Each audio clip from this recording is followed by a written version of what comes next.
জুনৰ ৩টা ছাগলীৰ পোৱালি আছিল।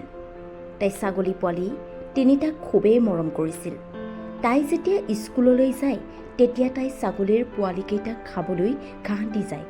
আকৌ তাই যেতিয়া স্কুলৰ পৰা উভতি আহে তেতিয়া ছাগলী পোৱালিকেইটাৰ বাবে ঘাঁহ বা অন্য খোৱা বস্তু লৈ আহে।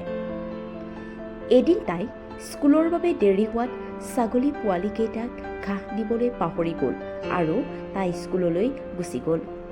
আহোঁতে তাই ছাগলী পোৱালিকেইটাৰ বাবে ঘাঁহ লৈ আহিছিল, কিন্তু তাই ঘৰত আহি দেখে যে ছাগলী পোৱালিকেইটা ঘৰত নাই। তাইৰ তেতিয়া মনত বৰ দুখ লাগিল আৰু তাই কান্দিবলৈ ধৰিলে আৰু ওচৰৰ পথাৰত বিচাৰিবলৈ ধৰিলে, কিন্তু তাই বিচাৰি নাপালে। তাইৰ বৰ দুখ লাগিল আৰু পথাৰৰ আলিত বহি কান্দিবলৈ ধৰিলে। সন্ধিয়া হৈ অহাৰ লগে লগে ছাগলী পোৱালিকেইটা ঘাঁহ খাই লাহে লাহে ঘৰৰ ফালে আগবাঢ়ি আহিল আৰু জোনে ছাগলীকেইটা দেখা পালে।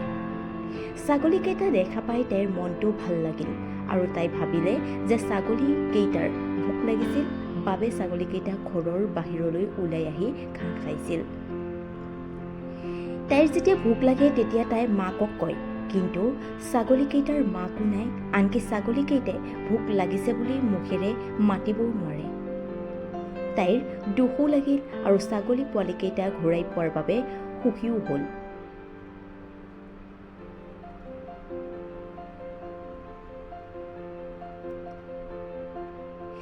ইয়াৰ দ্বাৰা ইয়াকে বুজাব বিচাৰিছে যে যোনবোৰ মানুহে আনৰ দুখ কষ্ট বুজি পায় সিহঁতৰ দুখ খুবেই কম হয় আৰু হ'লেও সেই দুখ খন্তেকীয়া।